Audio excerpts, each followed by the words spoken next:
वंदे मां शारदे। आप सीख रहे हैं संस्कृत व्याकरण में प्रत्यय व्याकरण और आज नंबर है सिखाने का आपको स्त्री प्रत्यय। देखिए स्त्री प्रत्यय जितने प्रत्यय हमने आपको सिखाए हैं या तो वो क्रिया शब्दों से मिलकर बनते हैं, क्रिया में प्रत्यय जोड़ना कृत प्रत्यय जो कहलाते हैं, और या फिर संज्ञा से मिलकर जुड़ना, संज्ञा शब्दों से मिलकर जुड़ना, या फिर विशेषण से मिलकर प्रत्यय जोड़ना, विशेषण में योग करके प्रत्ययों का योग करके शब्द बनाना। ठीक है, संस्कृत में बनाना। तो आज जो हम सिखाएंगे आपको स्त्री प्रत्यय सिखाएंगे, उसमें हम सब लेके चलेंगे आपको। ठीक है, जो आपके कृत प्रत्यय हैं और क्या कहते हैं, इसके साथ साथ जो क्रिया है वो सिखाएंगे, सर्वनाम भी सिखाएंगे। वो सॉरी, सर्वनाम नहीं आता है इसमें, संज्ञा आती है, क्रिया आता है और विशेषण। इन शब्दों के योग से में प्रत्यय जोड़कर शब्द बनाना, वो संस्कृत में हो गया। उसके बाद उसकी हिंदी बताएंगे। ठीक है, देखते जाइए आप किस तरह बनते हैं। वो भी 3 हैं आपके। देखिए पहले आपका टाप सिखाएंगे, फिर डीप सिखाएंगे, फिर डीप सिखाएंगे। ठीक है, तो ये आपके यहाँ से शुरू हो रहे हैं टाप से। टाप प्रत्यय, टाप प्रत्यय जोड़कर किस तरह शब्द बनता है, संस्कृत में शब्द बनता है किस तरीके से, वो आप देखते जाइए। तो ज्यादातर उसमें पुल्लिंग से बन रहा है, हमने सारे पुल्लिंग शब्द लिए हैं। ठीक है, ये पुल्लिंग है। देखिए अश्व, मध्यम, गायक, अध्यापक, तो ये क्या है, हमारे शब्द हैं। क्या है, पुल्लिंग शब्द है सारे, और इनमें टाप प्रत्यय जोड़ा है। टाप प्रत्यय जोड़ के हमने स्त्रीलिंग बनाया है इसको। ठीक है, टाप स्त्रीलिंग, टाप मतलब स्त्रीलिंग बनाने के लिए हमें टाप प्रत्यय जोड़ना पड़ता है और फिर स्त्रीलिंग शब्द बन के आता है, और उसकी हमने ये हिंदी बताई आपको। ठीक है, देखिए सबसे पहला शब्द है अश्व। अश्व प्लस टाप बनेगा अश्वा। ठीक है, अश्वा माने घोड़ी। ठीक, दूसरा हमने लिया है मध्यम। मध्यम प्लस टाप क्या बना, मध्यमा, यानी मंजली। मंजली, मंजला, मंजले के लिए क्या बोलेंगे, मध्यम, और मंजली की क्या बोलेंगे, मध्यमा। ठीक है, क्या में, संस्कृत में। और हिंदी में तो मंजली और मंजला बोलते ही हैं। ठीक है, मंजला लड़का, मंजली लड़की, और मंजला बच्चा, इस तरीके से बोल देते हैं हम। ठीक है, मंजला और मंजली बोल देते हैं। यहाँ पर क्या है, मध्यमा यानी कि मंजली। आगे हमने शब्द लिया है गायक। ठीक है, गायक मीन्स गाने वाला, यानी पुल्लिंग है, जैसा कि आप देख रहे हैं। अर्थ से क्लियर हो रहा है, गायक गाने वाला यानी कि पुल्लिंग शब्द है। और इसमें हमने टाप प्रत्यय जोड़ा है, क्या बनेगा, गायिका, यानी कि गाने वाली। गायक प्लस टाप क्या बना, गायिका यानी गाने वाली। आगे मिल गया शब्द अध्यापक। अध्यापक में टाप प्रत्यय जोड़ा, क्या बना, अध्यापिका यानी पढ़ाने वाली, अध्ययन कराने वाली। ठीक है, अध्यापक प्लस टाप क्या बना, अध्यापिका यानी अध्यापन करने वाली या पढ़ाने वाली। दोनों चीज आ सकती है अध्यापिका। यहाँ पर संस्कृत में अध्यापिका है, निर्मित शब्द अध्यापिका बना, और हिंदी में अध्यापन करने वाली। ठीक है, आप देख रहे हैं ये शब्द, इन शब्दों में टाप प्रत्यय जोड़ने पर क्या बन रहा है, ये स्त्रीलिंग बन के आ गया, और वो उसकी हिंदी है। समझ में आ गया होगा। इस तरीके के शब्द अन्य आपके सामने आते हैं, तो आप इस तरीके से उनको बना सकते हैं, बता सकते हैं इसमें कौन सा प्रत्यय लगा है, ये प्रत्यय इसमें जुड़ने पर स्त्रीलिंग कैसे बनता है, स्त्री प्रत्यय कैसे निर्माण होता है। आगे दूसरा देखिए, प्रांच। ठीक है, प्रांच प्लस डीप, ये टाप था यहाँ पर, यहाँ डीप है, प्रांच। ठीक है, ये यहाँ खाली यानी प्रांच, ये अंक की बिंदी की आवाज दे रहा है। प्रांच प्लस डीप क्या बना, प्राची। ये संस्कृत में है प्राची। देखिए जब मैंने आपको विस्तृत ज्ञान कराया था संस्कृत प्रत्ययों का, तो वहां भी मैंने आपको कराया था, वहां पे स्त्री प्रत्यय बिल्कुल शॉर्ट में था, छोटे से में। यहाँ हमने सारे ही एक साथ कराए हैं आपको। स्त्री प्रत्यय के जितने बनने वाले शब्द हैं वो हमने बहुत सारे लिए हैं। बस हाँ ये ध्यान रखा कि वो शब्द अगर वहां गए तो यहाँ पे हम थोड़ा सा उनको चेंज कर लें, उनको हमने यहाँ अलग लिया है, जिससे कि आप अच्छी तरह से स्मरण रख सकें। प्रांच प्लस डीप बनेगा प्राची यानी पूर्व दिशा। पूर्व यानी क्या बनेगा, ईस्ट। ठीक है, ईस्ट, ईस्ट मीन्स पूर्व दिशा। और प्रत्यंच यानी डीप, प्रतीची यानी पश्चिम दिशा, ईस्ट वेस्ट। उदच्च, उदंच यानी डीप, प्रत्यय जोड़ दिया हमने उदंच में, और प्रत्यय जोड़ने के बाद बना उदीची यानी उत्तर दिशा। ठीक है, उत्तर के लिए नॉर्थ। दूसरा क्या है, अवांच। अवांच प्लस डीप क्या बना, अवाची यानी दक्षिण दिशा। अवांच प्लस डीप अवाची, अवाची यानी दक्षिण दिशा यानी कि साउथ। ठीक है, ये दिशाओं का ज्ञान करा दिया आपको। देखिए ये क्या है, ये है ईस्ट वेस्ट नॉर्थ साउथ, ठीक है। East west north south. आगे अब इसी से हमारा न्यूज बनता है। न्यूज शब्द में NEWS इसकी फुल फॉर्म क्या होती है? N फॉर नॉर्थ, ठीक है, NE for east, W for west और S फॉर साउथ, न्यूज। इसकी फुल फॉर्म भी है पूर्व दिशा यानी कि प्राची, पश्चिम दिशा प्रतीची, उत्तर दिशा उदीची और दक्षिण दिशा अवाची। किससे बना? हमारा लीप प्रत्यय जोड़ने पर, ठीक है। ये प्रांच, प्रत्यंच, उदंच और अवांच, इन तीनों में, इन चारों में ही हमने लीप प्रत्यय जोड़ा और ये दिशाओं के नाम हमने लिखे हैं। दिशाओं के नाम क्या है? ये स्त्री प्रत्यय से बनकर बने हैं, ठीक है, ये स्त्रीलिंग में आते हैं। आगे देखिए, अब हमने जो शब्द लिया है यहाँ पर लिया है दात्र। दात्र मतलब होता है देना, दात्र देना, और दात्र में लीप प्रत्यय जोड़ा हमने, यहाँ पर लीप, तो बना दात्री यानी कि देने वाली, ठीक। यहाँ पर देख रहे हैं आप लोग, ये क्या है? यहाँ पर दात्र देना, यहाँ क्या है? ये वर्ब है, क्रिया है यहाँ पर। और गुणिन क्या है? गुणिन क्या है? हमारा विशेषण है यहाँ पर, गुणिन विशेषण है। और वो क्या है? हमारा दात्र देना ये क्रिया है। और ऊपर क्या बताया था हमने? ये पुल्लिंग बताया था, ठीक है। लेकिन प्रत्यय सब में अलग अलग जोड़ के अलग अलग ही शब्द बने हैं। तो दात्र प्लस लीप दात्री यानी देने वाली, और गुणिन प्लस लीप गुणिनी, गुणिनी यानी गुण वाली। देखिए अब क्या है, हिंदी में क्या बोलते हैं? जैसे किसी को वह गुणी लड़की है, गुणी पुत्र है, गुणी बालिका है, ठीक है, गुणवान पुत्र है, इस तरीके से बोल देते हैं। लेकिन संस्कृत में दोनों का अंतर है, ठीक है। यहाँ क्या है? गुणिनी, गुणिन और गुणिनी, ये क्या है? स्त्रीलिंग। चलिए आगे की और प्रत्यय देखते जाइए। आगे देखिए दीप, ठीक है, दीप प्रत्यय, ये दीप है, ये लीश है, और यहाँ पे क्या है? यहाँ पे आनु और लीश का योग है। ये दीप का देख लीजिए, दीप किस तरह बनता है? कवित्र प्लस दीप क्या बनेगा? कवित्री यानी कविता करने वाली। मनस्विन प्लस दीप यानी मनस्विनी यानी उदार मन वाली। विद्वस प्लस दीप विदुषी यानी विद्वान महिला। देखिए यहाँ पर क्या चल रहा है शब्द आपके? विद्वस में ये आएगा, अलग रहेगा, सॉरी, ये यहाँ पर दीप प्रत्यय जोड़ा है हमने, तो ये हमारे स्त्री प्रत्यय, स्त्री शब्द बने, स्त्रीलिंग वाले शब्द बने, और ये आपकी क्या है? हिंदी है। देखिए कवित्र कवित्री, मनस्विन मनस्विनी, विद्वस विदुषी, और इनकी हिंदी आपने देखी ली है, कविता करने वाली, उदार मन वाली और विद्वान महिला। आगे देखिए अब आप रीश प्रत्यय, रीश प्रत्यय हम जोड़ेंगे इसमें, तो हमारा क्या शब्द बन के आएगा? ठीक है, किसमें? ये हमारे सारे क्या है? पुल्लिंग है। सिंह, पितामह, गुरु, ये तीन हमने सिखाए इसमें आपको। पहले इसमें बहुत सारे करा दिए थे, पहले सूत्र सहित कराए थे आपको, सूत्र भी लिखा था, उसकी हिंदी बताई थी, सूत्र की हिंदी क्या है। अब हम इस तरीके से लेके चल रहे हैं आपके पास, ठीक है, जिससे कि आपको जोड़ना आ जाए, इनको अलग से जोड़ने के लिए आए इम्तिहान में तो आप कर सकें। और साथ साथ अगर मान लीजिए अलग से नहीं आते हैं या प्रत्येक पूछे जाते हैं, प्रत्यय जोड़ने के लिए आते हैं, दोनों तरीके से आपको ज्ञान होना आवश्यक है। दोनों का ज्ञान होगा तो लाभ आपको ही मिलेगा। देखिए आप, रीश प्रत्यय किस तरह जोड़ रहा है? सिंह प्लस रीश क्या बना? सिंघी, ठीक है, ये क्या है? पुल्लिंग है, और ये है हमारा स्त्रीलिंग। सिंह प्लस रीश सिंघी यानी सिंघनी, ठीक है, ये शेर और शेर की पत्नी यानी सिंहनी। पितामह है, ठीक है, पितामह यानी दादाजी, ठीक है, पितामह प्लस रीश बना पितामही यानी दादी। गुरु प्लस रीश क्या बनेगा? गुरबी और गुरुवानी, इसको गुरुवानी बोल सकते हैं, गुरु पत्नी बोल सकते हैं, ठीक है, गुरु यानी गुरु की पत्नी गुरुवानी बोल देते हैं हम, ठीक है, और गुरु आनी भी लिख सकते हैं, ठीक है। जब हम छोटे थे तो संस्कृत पढ़ते थे, क्या कहते थे? अगर हमारे यहाँ हमारे अध्यापक या अध्यापिका हमको बोलते थे गुरु शब्द के रूप याद करिए, तो हम किस तरह करते थे? गुरु, गुरुवे, गुरुवानी, और संस्कृत बड़ी नानी, संस्कृत कभी नानी और रानी भी तो भूल जानी, ठीक है। लेकिन उस समय बचपना था हमारा, ठीक है।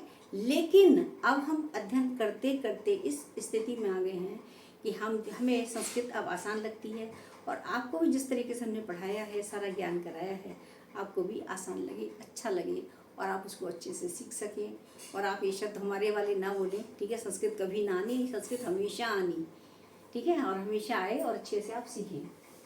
यानी गुरु का ऋष प्रत्यय जोड़ा, गुरु में गुरु भी हो गया और गुरुवाणी हो गया, इसको गुरुवाणी बोल सकते हैं, यानी गुरु पत्नी भी हम इसको बोलते ही हैं, गुरु की पत्नी गुरु पत्नी, ठीक है, गुरुवाणी। इंद्र, अब ये हमने सारे एक शब्द लिए हैं, इसे हमने देवताओं के नाम लेके लिए, ठीक है, मोस्टली इसमें देवताओं के ही नाम है और देवताओं के भी हैं, अलग भी हैं, और जैसे इंद्र है और ये भव है, रुद्र है, ये तीनों देवताओं के नाम में है।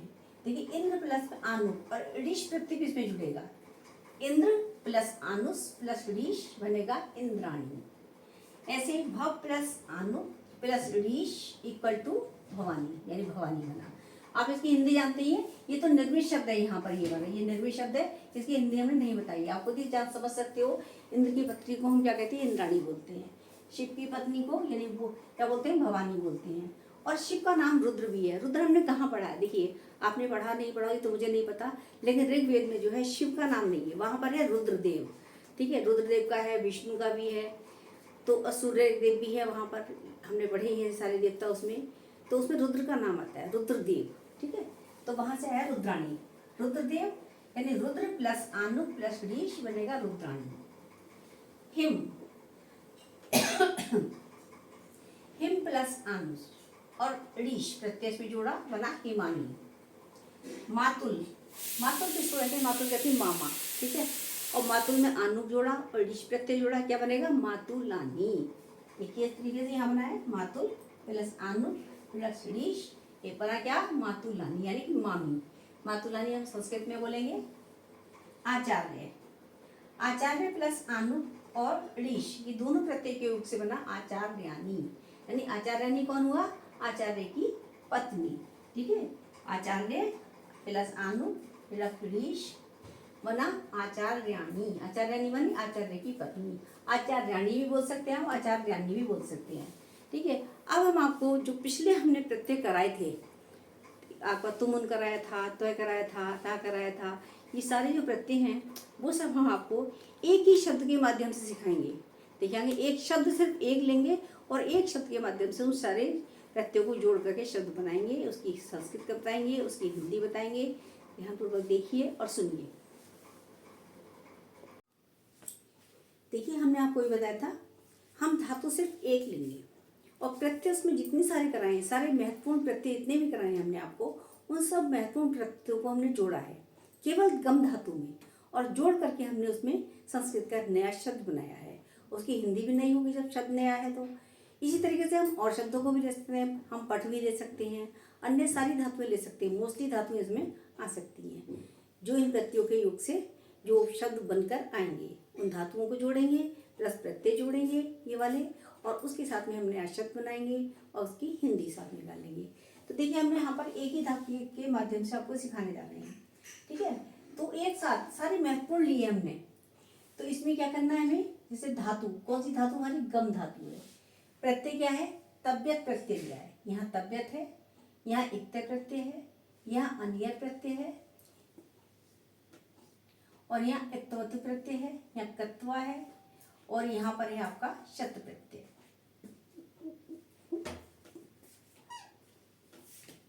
और यहाँ है व्यप प्रत्यय, और यहाँ तुमुन प्रत्यय है, यहाँ त्रच है, और यहाँ ल्यूट है, और ये कितिन है।